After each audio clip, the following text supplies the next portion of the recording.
Palavra de Deus registrada no profeta menor Jonas, capítulo 4, verso 11.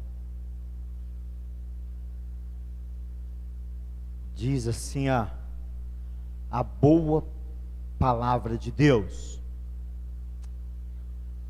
então eu, com muito mais razão, devo ter pena da grande cidade de Nínive, onde há mais de 120.000 crianças inocentes e também muitos animais. Então eu, com muito mais razão, devo ter pena da grande cidade de Nínive, onde há mais de 120.000 crianças inocentes e também muitos animais. Nós vamos estar orando. Senhor Deus, essa palavra é tua, Senhor. E agora nós te pedimos que o Senhor pegue essa palavra que é tua e aplique no coração do povo que é teu, para que nesta noite, Senhor, nós possamos sermos alimentados por esta palavra, mas que possamos sair daqui, Senhor, diferente do que entramos. Isso é melhor do que entramos, porque vamos conhecer, Senhor, nesta palavra algumas verdades que estão nelas e que vai ser aplicada à nossa vida, e quando sairmos daqui nós vamos colocar em prática, e por isso seremos melhores. Cuida de nós, não permita que Satanás venha roubar a nossa atenção, venha roubar a nossa mente, que não nos desviemos deste lugar nesta noite, mas que, cativos na tua palavra, venhamos receber as sementes que serão plantadas no nosso coração, e que ela venha a germinar a 100 por 1. Oramos assim no nome de Jesus. Amém e amém. Amados, nesta palavra, ela foi o assunto do segundo dia do nosso propósito, o coração de Deus exposto.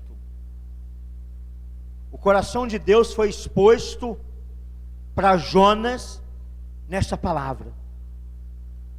Deus abriu o coração para Jonas nessa palavra. Deus tremendamente revelou a sua vontade para Jonas nessa palavra. Amados, ninivitas, para onde Deus mandou que Jonas fosse, todos nós conhecemos a história. Jonas é o profeta fujão. Semana passada nós tratamos sobre isso na quarta-feira. Não fuja do seu chamado. Jonas fugiu do seu chamado, depois teve que fazer a vontade de Deus, porque aquele que Deus chama, Deus capacita. Aquele que Deus envia, Deus dá os meios para ele chegar lá. E aí Deus chama Jonas, manda Jonas ir pregar na cidade de Nínive, porque, como eu disse, Deus abre o coração para Jonas, Ele mostra o coração dele para Jonas. Jonas era, Nínive era um inimigo dos israelitas, e por isso que Jonas, ele ficou muito pesaroso em ir lá cumprir a sua missão, ir lá pregar para aquele povo, porque no coração de Jonas, Jonas queria que aquele povo todo se perdesse, queria que aquele povo, desculpa a palavra, mas se lascasse, queria que aquele povo fosse todo para o inferno, porque eles eram inimigos da sua nação. Outra coisa, Jonas não queria ir lá pregar, porque Jonas estava conhecendo o coração de Deus. Jonas conhecia o coração de Deus, e ele sabia que o coração de Deus era um coração compassivo, era um coração que tinha compaixão, e ele sabia, ele já imaginava que ele ia lá pregar para aquela, para aquela gentalha, ia lá pregar para aquele povo inimigo do povo de Deus, mas sabia que o coração de Deus era um coração de compaixão. Então Jonas também, primeiro não quis ir porque o povo era inimigo, depois não quis ir porque ele conhecia o coração de Deus. Deus é misericordioso, compassivo, vai perdoar este povo, vai salvar este povo. E Jonas não queria isso. Jonas não queria isso. Amados, se você olhar focado na palavra de Deus, nas escrituras sagradas, você vai ver que a Bíblia é uma história de compaixão. Poderíamos dizer que o ministério de Jesus foi focado na compaixão. A Bíblia, o texto central da Bíblia é compaixão. O verso mais conhecido, que eles dizem que é o verso-chave da Bíblia, que todos nós vamos recitar de cor, porque a gente sabe, João 3,16, porque diz assim: porque Deus...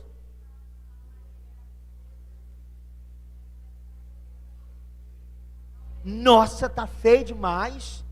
Vamos de novo, todo mundo junto. Porque Deus amou o mundo de tal maneira que deu seu Filho unigênito, para que todo aquele que nele crê não pereça, mas tenha a vida eterna. Então Deus é um Deus de compaixão. A Bíblia é um livro de compaixão. O ministério de Jesus é um ministério de compaixão. Se a gente espremer a Bíblia, vai sair compaixão. O que é compaixão? Compaixão é se colocar no lugar do outro. Compaixão é o amor em prática. Compaixão é o exercício da bondade. Compaixão é sofrer a dor do outro. É se colocar no lugar do outro. Isso é compaixão. E nós precisamos ser tomados de compaixão, amados. Nós precisamos ser tomados de compaixão. O Senhor te salvou. Você foi alcançado pela graça salvadora. E agora você precisa ter compaixão das pessoas que vivem ao seu lado.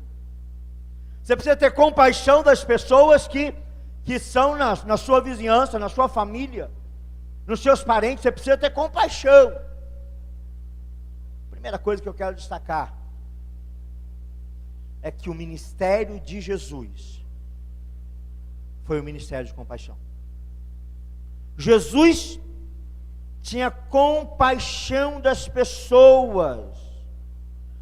Compaixão é um atributo de Deus. Deus é um Deus compassivo, misericordioso.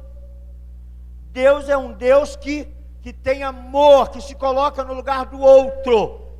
O seu ato de amor maior, de compaixão maior, foi quando ele pega Jesus, o seu único filho, e tira o seu único filho da sua divindade, tira lá do céu, não tira da divindade, perdão, mas tira do céu, tira ele lá do seu lado, tira ele lá de si, e envia ele nessa terra, para que ele pudesse viver a nossa dor, para que ele pudesse experimentar a nossa dificuldade, para que ele pudesse se encarnar no nosso corpo. Isso é a maior prova de compaixão. Jesus Cristo foi encarnado nessa terra. Jesus Cristo não nasceu em Maria. Jesus Cristo se encarnou a partir de Maria. Ele foi o Deus encarnado, o Deus manifesto. Maria, como diz os católicos romanos, eu falo sempre isso, eles usam sigilismo, aí diz assim: Jesus, filho de Deus, logo Jesus é Deus. Maria, mãe de Jesus. Maria, mãe de Deus, logo Maria é Deus. E não é verdade. Maria é a Virgem Santíssima, mulher abençoada, mas ela não é Deus. Deus somos três: Deus Pai, Deus Filho e Deus Espírito Santo. Nós temos esses três deuses, que é um só, mas que é três, Mas vamos lá. Então a maior prova de compaixão de Deus é Ele enviar o seu Filho a este mundo, amado. E eu quero destacar em primeiro lugar que o ministério de Jesus foi um ministério de compaixão. Jesus era movido por compaixão. A primeira coisa que eu quero dizer é que Jesus era movido por compaixão. Quando Jesus olhava para as pessoas, Jesus Cristo se colocava no lugar daquelas pessoas. Jesus Cristo sentia a dor daquelas pessoas. Jesus Cristo se compadecia do sofrimento daquela pessoa. Eu costumo dizer que quando Jesus Cristo olhava para as pessoas, Jesus Cristo não olhava para elas como elas eram, mas Ele olhava como elas seriam, como elas serão. E este deve ser o papel da igreja. Jesus era movido por compaixão. Jesus, certa feita, passava em Jericó e ouviu uma voz, alguém gritava: Jesus, Jesus, filho de Davi, tem compaixão de mim. Jesus teve compaixão do cego. Jesus teve compaixão do cego. Quando Jesus disse para ele: o que você quer? Ele disse: eu quero ver. Jesus disse: vê. Jesus disse: vê. Jesus disse: vê. Porque Jesus estava compadecido da cegueira daquele homem. Jesus estava com a multidão, porque onde Jesus ia, gente, e uma multidão de pessoas atrás de Jesus. Onde Jesus passava, e uma multidão de pessoas atrás dele, porque começou a multiplicar a história. Olha, quando este mestre, quando este Messias, quando esse homem, filho de Deus, que se diz filho de Deus, está presente, coisas grandiosas acontecem. Coisas poderosas acontecem. E aí, o pessoal passava o zap um para o outro e dizia: ó, Jesus hoje vai lá para o mar de Tiberíade. Não tinha WhatsApp não. Botava uma mensagem no Facebook, no Instagram: olha, Jesus hoje está lá. Não era assim não, mas funcionava, gente. Mas funcionava. As pessoas iam onde Jesus estava. E certa feita Jesus estava lá com a multidão seguindo Jesus há 3 dias, e Jesus agora chama os seus discípulos, e a palavra diz assim: compadecido da multidão. Jesus teve compaixão da multidão. E ele disse para os discípulos: dá vocês a eles de comer? O discípulo disse: não temos nada, Senhor, apenas 5 pães e 2 peixinhos. Jesus compadecido, Jesus teve compaixão da fome daquele povo. Jesus teve compaixão da persistência daquele povo. Jesus teve compaixão daquela multidão que o seguia. E a palavra de Deus diz que ele, compadecido, orou a Deus, o pão multiplicou e ele saciou a fome da multidão. Porque Jesus teve compaixão daqueles que tinham fome. Mas Jesus, amados, Jesus tinha compaixão da multidão que andava errante. Jesus disse, se compadeceu daquele povo que caminhava sem direção, caminhava sem rumo, caminhava sem uma expectativa de vida, sem um propósito de vida, sem um projeto de vida. Jesus teve compaixão daquele povo. Portanto, Jesus era movido por compaixão. Compaixão movia Jesus, porque Jesus foi enviado nesta terra para se compadecer das pessoas. Na época de Jesus tinham pessoas cegas, pessoas leprosas, e quando cura os leprosos ele usa de compaixão. Quando cura o cego ele usa de compaixão. Quando multiplica o alimento, ele usa de compaixão. Quando simplesmente se compadece da multidão que estava caminhando sem pastor, ele estava tendo compaixão. Porque ele era movido de compaixão. Então a primeira coisa que a gente aprende com esse texto é que o ministério terreno de Jesus foi um ministério de compaixão. Jesus Cristo se colocava no lugar do outro. Jesus Cristo sentia a dor do outro. Jesus Cristo saiu do céu, desceu nessa terra Ele que é Deus, e na terra era 100% homem, 100% Deus, mas ele vem sofrer a nossa dor por um ato de compaixão. E esse ato de compaixão de Jesus, pela nossa vida, ele nos deu o direito de irmos morar na casa dele, assim como ele veio morar na nossa casa. A palavra de Deus diz que a terra Deus deu aos filhos dos homens. Jesus Cristo veio na nossa terra, e agora todos quanto aceitarem a sua compaixão, todos quanto aceitarem o seu sacrifício compadecido por nós, vão morar com ele na casa dele, nas mansões celestiais. Então, amado, a primeira coisa que a gente defende aqui é que Jesus era movido por compaixão. Segundo ponto, segunda verdade: a igreja de Cristo na terra precisa também ser movida por compaixão. A igreja de Cristo na terra, ela é movida por compaixão. A igreja de Cristo na terra, ela precisa mover-se através da compaixão. Precisamos nos colocar no problema do outro, na dificuldade do outro, na necessidade do outro. Porque assim como nos dias de Jesus, havia muitos deficientes visuais, existe hoje no nosso tempo muitos deficientes visuais, muitas pessoas cegas, algumas cegas literalmente, deficiente visual mesmo, mas uma grande maioria absoluta, cegos espiritualmente. E assim como Jesus teve compaixão daquelas pessoas cegas e lhe curaram a visão, a igreja de Cristo precisa olhar com compaixão para os cegos espirituais do nosso tempo. Sabe por quê, irmão? Às vezes mesmo dentro da igreja,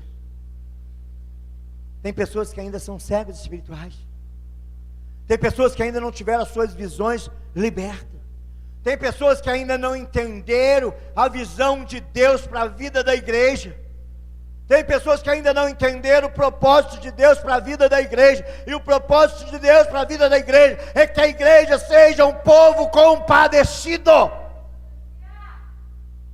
Nós não podemos viver uma vida isolada, nós não podemos viver nos preocupando só com o nosso umbigo, nós não podemos viver sem se preocupar com o outro, porque o outro é o nosso irmão, e a igreja é algo fabuloso, amado. A igreja é um treinamento que você faz aqui, para você poder viver no céu. Aqui a gente lidar com pessoas diferentes, pessoas que ainda não tiveram sua visão aberta, pessoas que ainda têm dificuldade na caminhada, pessoas que são difíceis de relacionamento, mas nós precisamos se compadecer dessas pessoas. Nós precisamos ser instrumento de Deus na vida dessas pessoas, não só dos que estão aqui, mas daqueles que estão lá fora. Nós precisamos ser instrumento de Deus para abrir a visão deste povo, para curar a visão desse povo. E nós precisamos ser este povo de compaixão, compadecido. A palavra de Deus diz que Jesus teve compaixão da multidão. Compaixão da multidão. Amados, eu sou até conhecido aqui em Saracuruna, amados, como pastor da ação social. Tem um presbítero lá da igreja presbiteriana, que foi meu presbítero durante muito tempo, e ele diz assim: pastor, eu não conheço um outro pastor presbiteriano que gosta tanto de ação social como o senhor, gosta tanto de ajudar as pessoas como o senhor. Eu não conheço outro. Presbítero Sérgio Silva. Mas esse não é o papel principal da igreja, esse é o papel secundário da igreja. Precisamos ter compaixão daquele que tem necessidade. Jesus teve compaixão daquele que teve fome. E as pessoas hoje estão famintas também de alimento físico, mas principalmente as pessoas estão famintas de Deus. E nós precisamos ter compaixão de quem tem fome. O sociólogo Betinho, ele dizia que quem tem fome tem pressa. Quem tem fome tem pressa. Nós precisamos saciar a fome desse povo. Precisamos saciar sim a fome física, mas também, em primeiro lugar, precisamos saciar a fome espiritual desse povo que caminha sedento e faminto de Deus. Eu e você precisamos ter compaixão dessa gente. Amados, sabe por que a igreja de Cristo na terra, algumas não crescem, algumas não se desenvolvem, algumas têm às vezes 20, 30, 40 anos de existência e tem lá o seu rol de membro muito limitado, não batiza, não recebe, não restaura, porque não entenderam que o nosso ministério é um ministério de compaixão. E quando Jesus curava um cego, Jesus tinha compaixão dele, porque ele pegava aquele homem que era uma pessoa maldita, uma pessoa que vivia à margem da sociedade, e agora introduzia aquela pessoa na sociedade novamente. E quando nós restauramos um cego espiritual, nós trazemos essa pessoa agora para ter vista, para enxergar o Senhor, para enxergar a vontade do Senhor. E enxergando a vontade do Senhor, não pode viver em omissão, mas precisa ser um povo compadecido. Sabe o que falta para a igreja crescer? Compaixão. Jesus olhou para a multidão e viu que a multidão caminhava sem direção, viu que a multidão estava faminta. Jesus restaura, Jesus agradece, Jesus multiplica os pães e os peixes e chega a sobrar, porque quando Jesus olha para ele, Jesus foi compadecido. Sabe por que nós hoje, a igreja de Cristo, nas suas maiorias, não tem crescido? Porque tem faltado compaixão. Porque infelizmente, dentro da nossa casa, tem alguém que não conhece Jesus, mas isso não me preocupa, porque dentro da minha família tem alguém que não conhece Jesus, mas isso não me agride, porque dentro da minha família tem alguém que está caminhando para o inferno, para o fogo eterno, mas isso não me incomoda. Mas isso não me incomoda.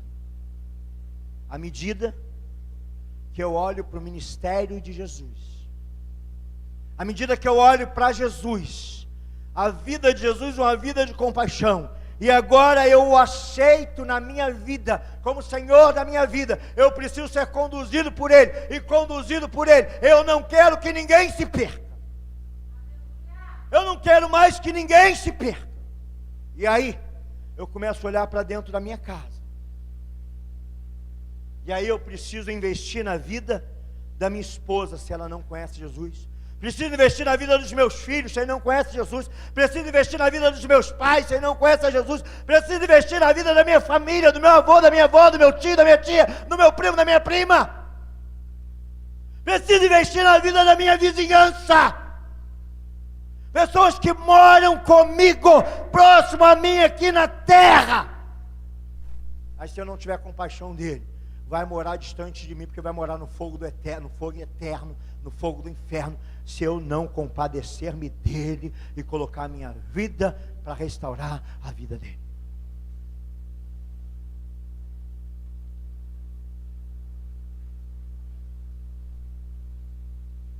Eu criei filhos, estou criando minha filha para povoar o céu.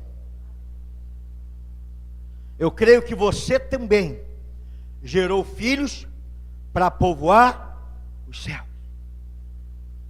Eu quero que a minha família vá morar comigo no reino de Deus, nas mansões celestiais. Eu quero que os meus vizinhos vão morar comigo nas mansões celestiais.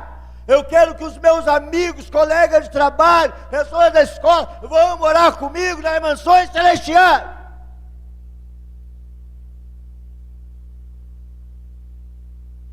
Mas o que eu estou fazendo?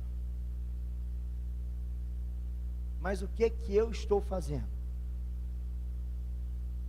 para resgatá-los das suas vidas miseráveis? O que eu estou fazendo para libertá-los da sua cegueira espiritual? O que eu estou fazendo para libertá-los da sua fome espiritual, da sua sede espiritual? O que eu estou fazendo para esse povo que está caminhando sem direção, sem propósito, sem um legado? O que eu estou fazendo para mudar o destino eterno das pessoas que eu amo? Jonas não quis pregar porque ele tinha ódio, ele tinha raiva, ele tinha rancor dos ninivitas. E Deus abre o coração para ele e diz assim: olha aqui o meu coração, olha para dentro de mim, olha o que eu penso nesse povo. Mesmo sendo um povo ruim, eu não quero que esse povo se perca, mas eu quero que eles se arrependam dos seus pecados. Jonas vai lá, cumpre a sua missão, vai à força, é levado por Deus. Chega lá, ele sobe, fica esperando Deus destruir a cidade. Mas Deus tem compaixão daquela cidade. Deus tem compaixão daquele povo. Amados, quantos de nós temos colocado a nossa vida a se compadecer da vida do outro? A se compadecer da vida do outro.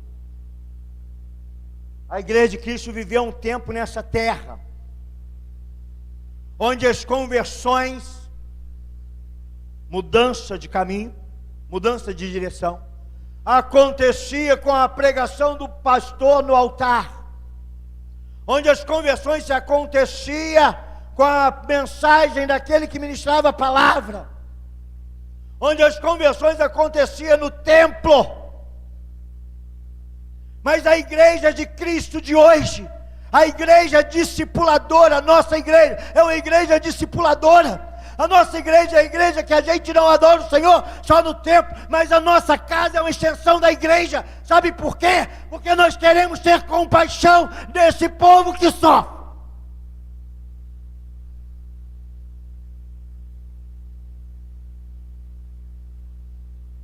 E compadecido do povo, eu abro primeiro o meu coração, depois eu abro a minha casa, e a minha casa fica sendo a porta da igreja, e depois eu abro a igreja, e essas pessoas são convertidas. A igreja discipuladora, a igreja na visão celular, a igreja na visão de pequenos grupos, a igreja na visão do discipulado, é a igreja que precisa ter compaixão. Todas as vezes que olharmos para um perdido, todas as vezes que olharmos para uma pessoa sem Jesus, a gente precisa se compadecer dessa alma, se compadecer dessa pessoa, e aproximar dessa pessoa, e alcançar essa pessoa. Primeiro para nós, amados. Diz que a melhor forma de você ganhar uma pessoa para Jesus é você ganhar primeiro para você. Você ganha para você primeiro. As pessoas vão dizer assim: eu não gosto de igreja não, mas a irmã Rosane é diferente. Eu não gosto de crente não, mas o diácono Júnior é diferente. Eu não gosto de crente não, mas o Pierre é diferente, o Antônio é diferente, a Lu é diferente. Eu não gosto não, mas esse é diferente. Ganhe a pessoa para você. Na sua compaixão, amado, no seu ato de compaixão, você precisa fazer amizades, entre aspas, mal intencionadas, né? Com a boa intenção de ganhar. Mas às vezes porque somos crente, nos excluímos do mundo. Um tempo atrás a igreja não crescia porque o crente não podia ter uma amizade com uma pessoa que era mundana, né? Na linguagem crentez. Pessoa que é mundana, quer desigrejar, pessoa que é sem Deus, você não pode ter amizade por ela. O pai não deixava o filho se achegar. Hoje não. Hoje nós entendemos que Jesus tinha compaixão. E quando nós vemos alguém que sofre, nós precisamos ter compaixão dele, se aproximar dele. É provável, amado, que a pessoa que você vai se aproximar dela, ela esteja calejada com a igreja. Talvez já recebeu até uma exploração de algumas. Talvez já foi enganada por outro. Já foi ludibriada por uma pessoa que é crente, ou até por um pastor. Talvez ela vai estar muito arisca. Igual gato escaldado, né? Diz o ditado que gato escaldado tem medo de água fria. Mas mostra para ela que você é diferente. Ganha ela para você. Você ganha ela para você, você ganha ela para a sua célula. Depois você ganha ela para você e para a sua célula. Ela vai ver que crente não é tudo igual. Ela vai ver que existe um povo que tem compaixão, um povo que ama, um povo que cuida, um povo que zela, um povo que é uma verdadeira família nessa terra. E aí, o coração dela vai estar facinho, molinho, para Jesus entrar. Se tivermos compaixão, se formos uma igreja de compaixão, se a compaixão começar a tomar cada membro da igreja, a partir do altar, a partir do pastor, a pastora, a pastorinha, e aí passar aqui pelos membros, todos eles agora cheios de compaixão, alimentados de compaixão, exercitados de compaixão. Chegando lá atrás, talvez a mais novinha, que é a Sarinha, e ela também ser tomada de compaixão. A igreja vai experimentar um mover espetacular de Deus. A igreja vai conhecer o coração de Deus, vai viver o coração de Deus, vai mostrar o seu coração para o mundo, e a gente vai ganhar esse bairro para o Senhor Jesus. E o Parque Esperança vai ser de Jesus. E Saracuruna vai ser de Jesus. Duque de Caxias vai ser de Jesus. O Rio de Janeiro vai ser de Jesus. O Brasil vai ser de Jesus. Quem sabe o mundo será de Jesus, se nós formos tomados de compaixão.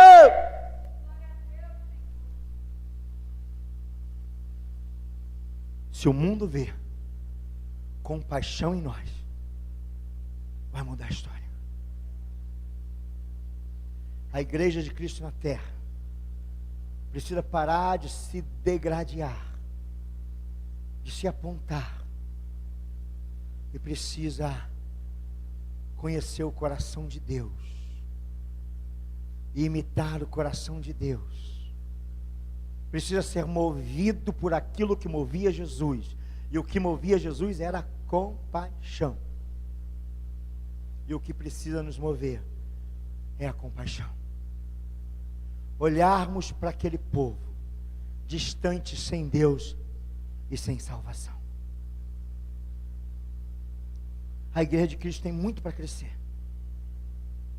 Enquanto existir uma alma sem Jesus, a intenção da igreja precisa ser crescer, alcançar aquela alma. A igreja movida de compaixão, com pessoas movidas por compaixão, nós vamos conseguir alcançar pessoas que a gente antes não tinha acesso. Eu sou responsável pelas minhas amizades, pela minha casa e pelos meus parentes. Mas você que conhece Jesus, precisa ter um coração compassivo. Porque a sua casa, os seus parentes, os seus amigos e conhecidos, é uma responsabilidade sua. Compadecido, você leva até Jesus. E essas pessoas têm o destino eterno mudado. Se antes estavam caminhando a passo largo para o fogo eterno, agora são seus irmãos, meus irmãos, nossos irmãos, e vão morar conosco nas mansões celestiais. Movido por compaixão, o meu ministério vai funcionar. O seu ministério vai funcionar. Você já pensou? Se você não for movido por compaixão, se essa compaixão hoje não pegar você, e você chegar lá no céu, sozinho, não tiver ninguém lá no céu, que você foi instrumento de Deus para salvar ele. Quanto tempo você viveu na igreja? 50 anos? 30 anos? 20 anos? Um ano? Um dia? Se você for movido por compaixão, vai ter muita gente lá no céu, que você foi instrumento para salvar essa pessoa. Vai ter muita gente lá no céu, que você foi instrumento do agir de Deus, para que ele recebesse Jesus. Que coisa gloriosa, amados. É saber que a minha vida vai contribuir para que outros sejam salvos. Que prazer é saber que a minha casa vai contribuir para que outros se aproximam de Deus e da igreja dele nessa terra. Que coisa gloriosa é saber que o meu ministério funcionou. O mocinho dessa história que nós iniciamos, de Jonas, talvez ele tenha sido o único pregador que ficou triste com a conversão do seu auditório.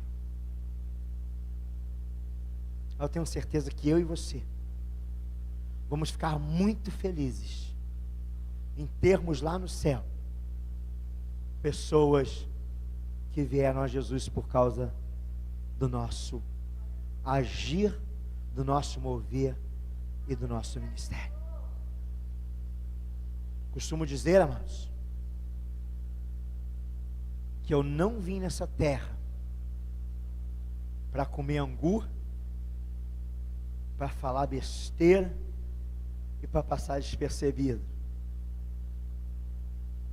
Eu vim nessa terra para cumprir uma missão.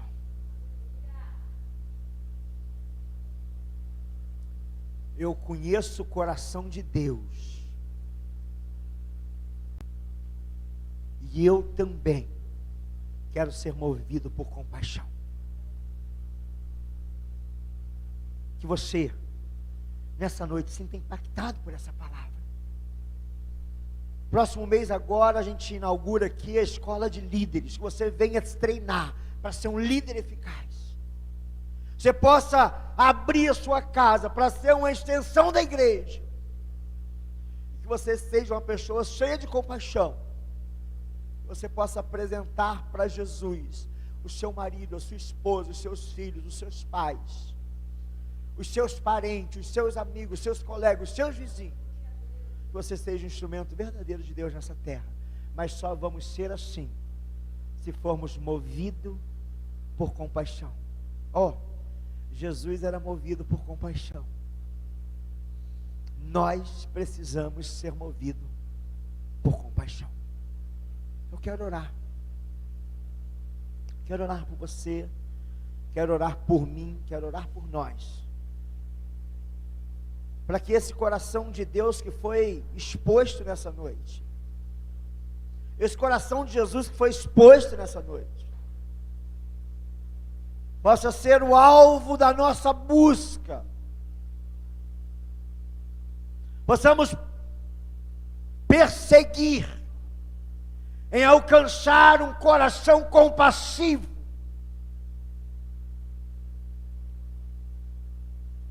que mostre Jesus para aqueles que caminham miseráveis para o fogo eterno, trazendo para a maravilhosa luz de Deus.